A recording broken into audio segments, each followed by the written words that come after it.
तो सबसे पहले खुद को चैलेंज करो। खुद को चैलेंज करने के लिए मैं एक थ्योरी का यूज करता हूँ, मेंटल फ्रिक्शन थ्योरी। अपने आइडियाज के खिलाफ पढ़ो। ओके, मैं बताता हूँ, मैं एक ऐसा इंसान हूं जो कि एथिज्म को सपोर्ट करता था या एक वक्त में बुद्धिज्म को सपोर्ट करता था, राइट। तो मैंने उसके खिलाफ क्या किया कि मैंने ये आध्यात्म मार्ग किताब खरीदी, राइट, और मैंने इसे पढ़ा, इस आध्यात्म मार्ग किताब को मैंने पढ़ा। तो मैंने क्या किया, अपने आइडिया को मैंने चैलेंज किया, मैंने मेंटल फ्रिक्शन थ्योरी का यूज किया है। सिमिलर गोज टू, एक वक्त था जब मुझे कम्युनिज्म बहुत पसंद था, तो मैंने बहुत सारी कैपिटलिस्टिक किताबें खरीदी, रिच डैड पुअर डैड हो गया, या नवल रविकांत के आइडियाज हो गए, या कोई भी एक बिलियनियर की किताबें, वो क्या हो गया, एक कैपिटलिस्टिक आइडिया पर हो गया। जब मेरी कैपिटलिस्टिक आइडिया बहुत ज्यादा मेरे अंदर उफान मारने लगती है, तो मैं कुछ चे गुवेरा के आइडियाज को पढ़ता हूँ, समझो। जब मेरे अंदर बहुत ज्यादा स्पिरिचुअलिटी उमर उमर के उठने लगता है, तो मैं थोड़ा लॉजिक एंड साइंस पढ़ता हूँ। अब तुम लोग बोलोगे तो इससे भाई आप किसी एक साइड जा नहीं रहे हो। फर्स्ट ऑफ ऑल समझो, एक इंसान को एक साइड कभी भी जाने की जरूरत नहीं है। एक इंटेलेक्चुअल को एक साइड पकड़ने की जरूरत नहीं है। एक इंटेलेक्चुअल सब कुछ पढ़ता है और वही उसका साइड होता है। और अगर तुम इंटेलेक्चुअल फिलोसफर की तरह सोचना चाहते हो, तो ये मत सोचो कि मैं लेफ्ट थिंकिंग रखूंगा, मैं राइट थिंकिंग रखूंगा, मैं सोशलिस्ट हो जाऊंगा, मैं कैपिटलिस्टिक हो जाऊंगा, मैं ये थियोलॉजी को मानूंगा, मैं इस थियोलॉजी को सपोर्ट करूंगा। ये सब डॉगमेटिज्म मेरे सामने मत करना, राइट। एक इंटेलेक्चुअल की आइडिया, सब कुछ इंटेलेक्चुअल अपने अंदर खा सकता है और उसको एक जगह पे वो रख सकता है, और वो इतनी अवेयरनेस के साथ रियलिटी को देख सकता है। और इसका मैंने कब यूज किया, इसका मैंने बचपन से यूज किया है, मेंटल फ्रिक्शन थ्योरी के थ्रू। और तुम लोग को भी बोलूंगा, मार मार के पढ़ाऊंगा, मेंटल फ्रिक्शन थ्योरी पढ़ो। मेरा एक टेलीग्राम चैनल है, okay, let me promote my thing. Telegram channel है जिसका नाम है ओवरमैन सोसाइटी। वहां पे ज्यादा कुछ है नहीं, वहां पे मैं चाहता हूं कि जो भी लोग सीरियस है फिलॉसफी से लेकर के, इंटेलेक्चुअल स्टफ से लेकर के, सेल्फ इंप्रूवमेंट को लेकर के, तो प्लीज टेलीग्राम चैनल को जरूर ज्वाइन इन करो। सो हम बात करते हैं कि हम कहाँ पे थे। हम थे मेंटल फ्रिक्शन थ्योरी के ऊपर थे, राइट। तो मैं यही बोल रहा हूँ कि हार्ड से हार्ड किताबों को पढ़ना शुरू करो, हार्ड से हार्ड प्रॉब्लम के बारे में सोचना शुरू करो। गवर्नमेंट एग्जाम देते हो, टफेस्ट गवर्नमेंट एग्जाम देने की कोशिश करो। बिलीव मी, मैं तुम्हारे किसी भी आइडिया के खिलाफ नहीं हूँ।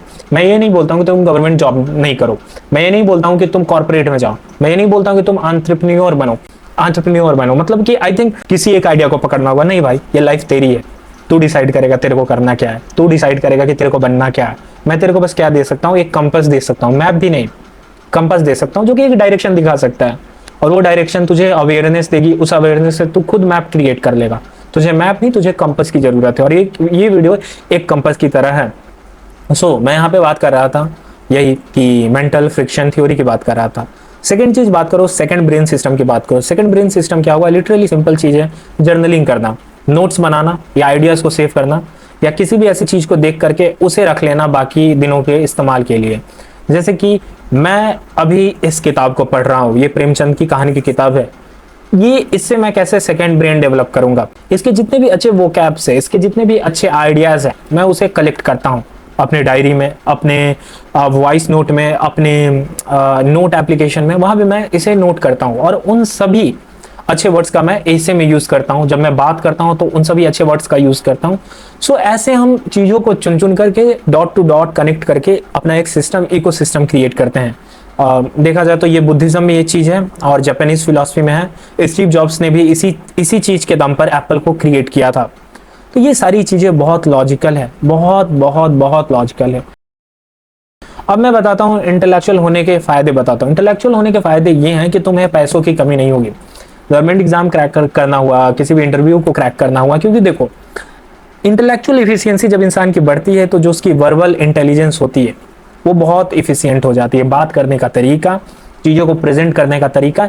इंटरव्यू में मोस्ट ऑफ द लोग क्यों फेल हो जाते हैं, उनकी कम्युनिकेशन एबिलिटी ही अच्छी नहीं होती है, उन्हें भाई बात करने आता ही नहीं है। पूछा जाएगा कुछ, वो अजीब तरीके से सेंटेंस को तुम्हारे सामने परोसेंगे। सो तुम समझ रहे हो मैं यहाँ पे बात क्या कर रहा हूँ। मैं यहाँ पे बात कर रहा हूँ ओवरऑल तुम्हारे इंटेलेक्ट की। इंटेलेक्ट में तुम्हारे बोलने का तरीका आता है, सोचने का तरीका आता है, चीज़ों को ऑब्जर्व करने का तरीका आता है, हमेशा अपने आप को एक स्ट्रॉन्ग पोस्चर में रखने का तरीका आता है। तुम्हें लगता होगा इंटेलेक्ट सिर्फ नर्डी चीज है। No, intellect is not just about like metaphysics के बारे में नहीं है। इंटेलेक्चुअल होने का मतलब क्या है, तुम्हारे कंधे चौड़े भी होने चाहिए, इसमें दम भी होना चाहिए। प्लेटो लिटरली भाई रेसलर था, प्लेटो रेसलर था ब्रो, समझो। मार्कस ऑरेलियस एक राजा थे, एक वॉरियर थे। Miyamoto Musashi one of the greatest philosopher, वो क्या थे, वो एक बहुत अच्छे स्पोर्ट्समैन थे। सो मैं बात कर रहा हूं कि एक इंटेलेक्चुअल होने का मतलब ये नहीं होता है कि वो सिर्फ किताबें चाटता है। एक इंटेलेक्चुअल होने का मतलब होता है कि वो किसी भी लाइफ के हर एक फेज में अपने से बेहतरीन देने की कोशिश करता है। जैसे कि नेपोलियन एक इंटेलेक्चुअल था, सीजर एक इंटेलेक्चुअल था, श्योर क्यों नहीं, नेपोलियन एंड सीजर मेरे नजर में सबसे बेस्ट इंटेलेक्चुअल थे। अलेक्जेंडर एक इंटेलेक्चुअल था।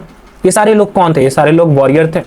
नेपोलियन दिन दिन रात रात भर अपने जो स्टडी रूम था उसमें पढ़ता था। मुझे ये मेरिटोक्रेसी का आइडिया कहाँ से पता चला?